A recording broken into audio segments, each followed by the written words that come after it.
YouTube, what up? Oh shit, I'm tweaking. Thank you. NBA. YouTube, what up? You dig? We got another video, man. NBA players before and after playing with Steph. You did the GOAT, the greatest of all time. Big dog, big Diesel himself. You know what I'm saying? The real Shaq Diesel, Steph and Chef. Look at Curry, my boy. The myth, the legend, the sniper. It is. But no, though. What up? How y'all feeling though, man? You know what I'm saying? I need to see how my dogs feeling. How the game feeling. You know what I'm saying? I fuck with y'all. You know what I'm saying? How y'all feeling today? Hope y'all feeling good, cause I'm feeling good. You did. I get my go to the gym tomorrow. Work on this bounce. And once I get this bounce right, I'm punching on shit. You did. I see the boom. Come here. You know what I'm saying? But anyways, though, let's get into this video, though, man. Hey, finals. They started saying you were gonna get finals MVP for a second, man. I play well, but Steph is. Hey, it's been more than a minute since I've uploaded, but I'll be on here uploading this season. I wanted the comeback video to be this one, and it's about 5 players and how they played before and after teaming up with Steph Curry. Remember about 12 years ago, Harrison Barnes was considered the top high school player in the country. He was looked at as a future star player because of how athletic he was. He was 6'8", he could put the ball on the floor. That's the archetype for superstars in the NBA. But by the time he's in the middle of his freshman year at North Carolina, you're saying to yourself, wait, what? I'm not seeing the superstar wing everyone said he was when he was coming in. It was inconsistent. It was kind of like the Andrew Wiggins situation before Wiggins, where he's not on every night. Getting drafted to the Warriors was perfect for him because it's a team on the rise with veterans, and it would simplify his role. How many guys have we seen get drafted in the lottery and they're just not ready to fill in as the face of a franchise on and off the court, and they never really recover? But with Golden State, he didn't have to worry about that. You can look at the numbers and see how Steph opened up things for him in his rookie year. In the minutes he was on the court in the 2013 playoffs with Steph Curry, he had a true shooting percentage of 57. God damn. Damn. He 57% with Steph on the floor. That's because Steph demand the ball. I mean, Steph demand eyes. 39 without him. So that mean they was trying to run shit through him and shit like that. That's crazy, bro. Yo. Which is pretty good, but in the minutes Steph was off the court, Barnes' true shooting percentage dropped to 39, which is well below the league average, and it makes sense. He's playing against the 57-win Denver Nuggets and the Spurs. This isn't some January regular season game against some random team. Over the next few years, he became a solid defender, one of the better them Nuggets was some dogs. Rebounders.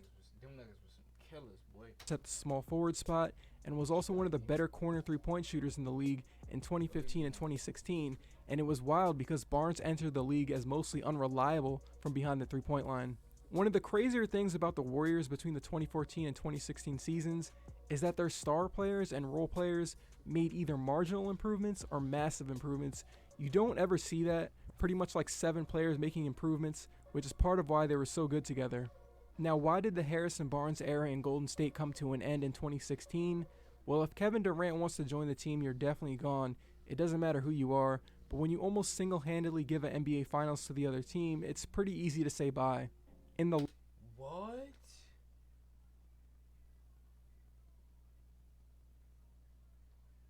What? I didn't even know that. So game 5 through 7, he played fucking terrible.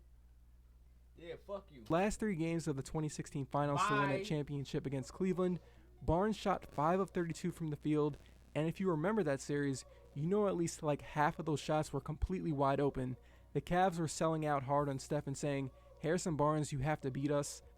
Fast forward a few weeks later, and Barnes signed with the Dallas Mavericks that summer in free agency, and immediately his offensive role changed to what would have... You know what I thought? I'm like, damn, why we give up Harrison Barnes? Why? This is exactly why. Had been his role had he gotten drafted to a worse team. He was still a combo forward like he was in Golden State, but he became the first or second most important offensive player depending on the night in Dallas. He was back to what he was when he was coming into the league. In his first year, he led the Mavs in points, shot attempts, was getting to the free throw line at a career high rate, was operating in the pick and roll as a ball handler more than ever, which is kind of nuts when you look back at it. And today with the Kings, Barnes is still pretty much the same as a player, wildly inconsistent. He has nights where I see Kings fans say, hey, maybe we should re-sign him, and then he has nights where he's actively harming their chances of winning. Guy's been in trade rumors for years because he can help other teams as a 3 or a 4, so we'll see what happens with him.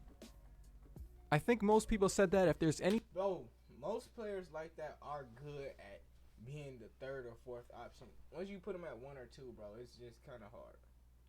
You be like, fuck, like they demand too much. It's not, they don't have it. But once they in like the 3rd or 4th, it just take a load off. Like John Wall gonna be going crazy because he 3 and 4. Like, but as 1 he was going crazy. As a 1 he was going crazy.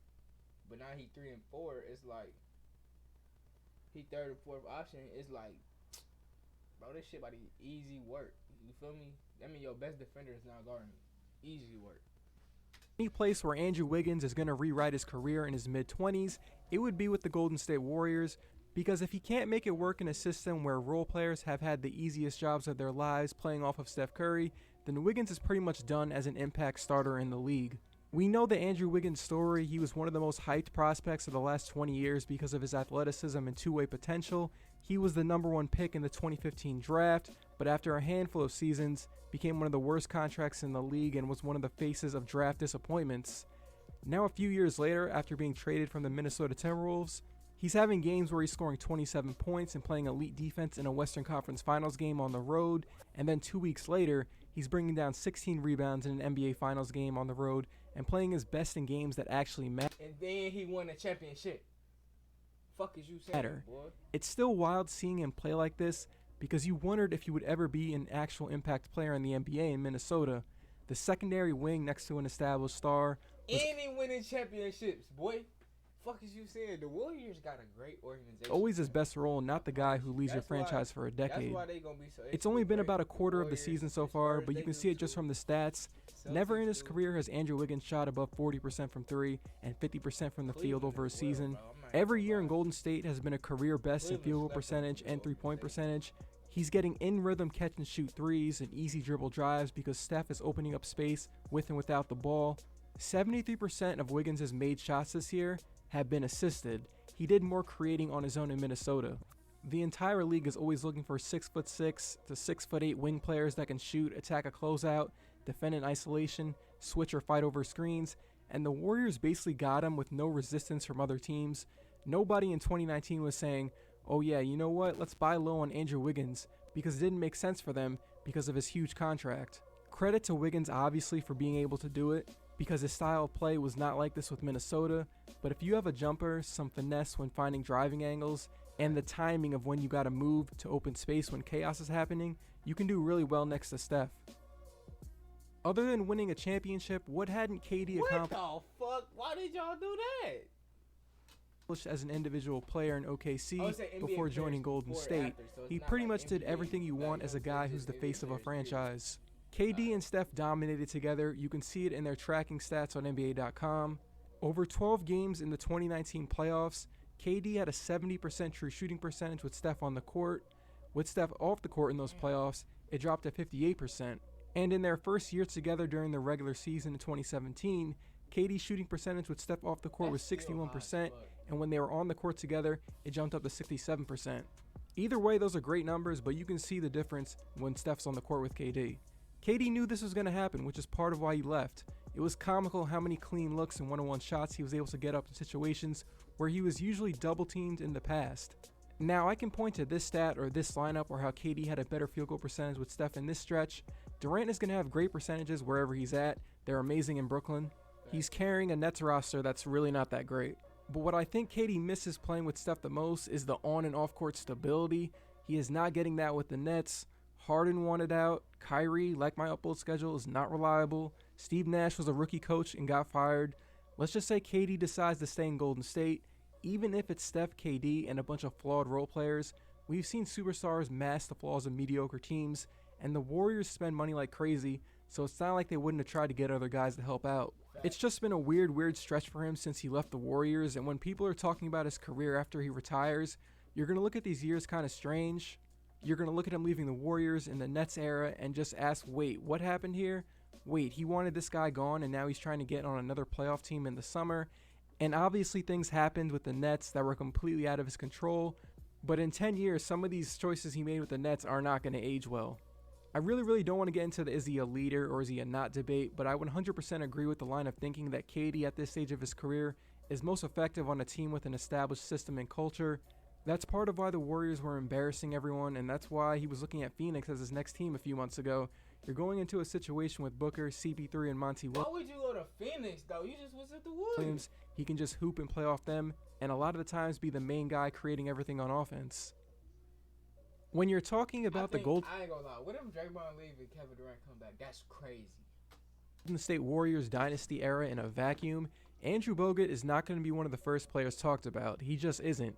It's like that bar graph meme when they're talking about a player with a lot of talent and production, but they're kind of a footnote. Steph Curry getting drafted is where you start the story, but what also needs to be mentioned is the year 2012 when the Warriors traded Monte Ellis to Milwaukee for Andrew Bogut. Bogut was a 7-foot center that could be the back line of your defense. It's kind of simple. Being that tall and 250 pounds while being able to move your feet well gives you a serious advantage over players in the paint.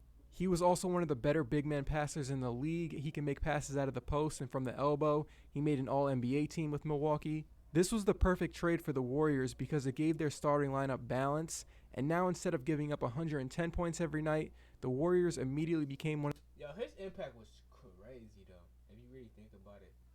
His Bogut is like a solid big, bro. Like, you know what I'm saying? And he good at screening. Like, even though they did do illegal screens, they did do a lot of illegal screens. But like, and he kind of wasn't a lob threat, but he was a lob threat. So like, he could go get the lob. You know what I'm saying? Anyways, good at crashing rebounds and shit like that. He had a little midi. Like, he was cool, bro. One of the better defensive teams in the league because of Bogut's rim protection and positioning. The Warriors' defense had been historically bad for years, and Bogut changed that. Remember, this was before Clay and Draymond became the defenders we know them as. This was before they got Iguodala. Bogut was really carrying the defense at the time. In Milwaukee, Bogut was more of a focal point on offense. He was taking the third most shots on the team at one point. But with Golden State, his role in offense changed, and he was not taking that many shots, obviously. When you have Steph and other guys, he was setting more screens, catching roll passes, and making passes from the elbow. Bogut was just so important for those playoff runs, and he helped them win a title in 2015. They don't beat the 57-win Nuggets in the 2013 playoffs without him, and maybe they actually win the title in 2016 if he doesn't get injured, but that's part of his story. Bogut dealt with a lot of injuries, and the Warriors ended up finding their Draymond at center lineup, which pushed Bogut out of the lineup, and eventually he was traded to the Mavs and moved around the league after that because of those same injuries. Obviously, Steph, Clay, Draymond, those are the guys you start with, but when you're talking about those early Warriors years, you gotta mention Andrew Bogut, who was a big part of that as well. When D'Angelo Russell was traded to the Golden State Warriors, I don't know about D-Russ impact. I don't know. You know, I was watching his. I'm a fan of D'Angelo Russell. I just never was really focused on what. In the summer of 2019, it was easy to imagine Steph and D'Angelo playing together offensively on paper. We know they can both play as the main ball handler, move without the ball, or be a catch and shoot guy.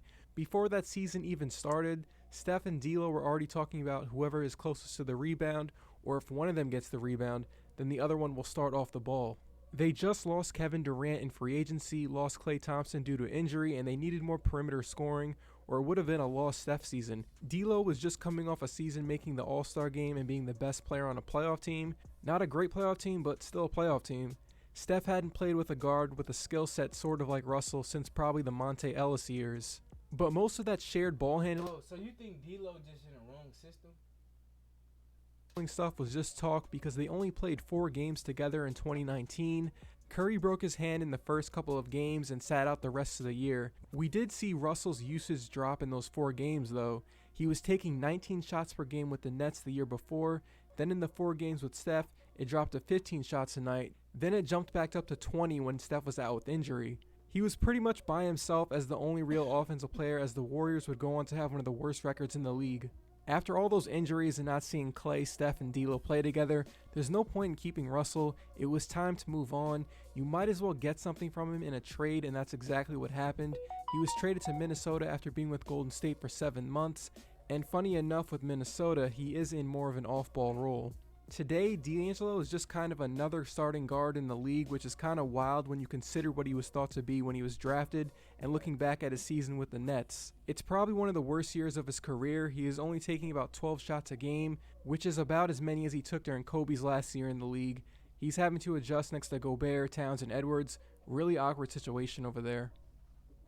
Not every player has flourished next to Steph, obviously.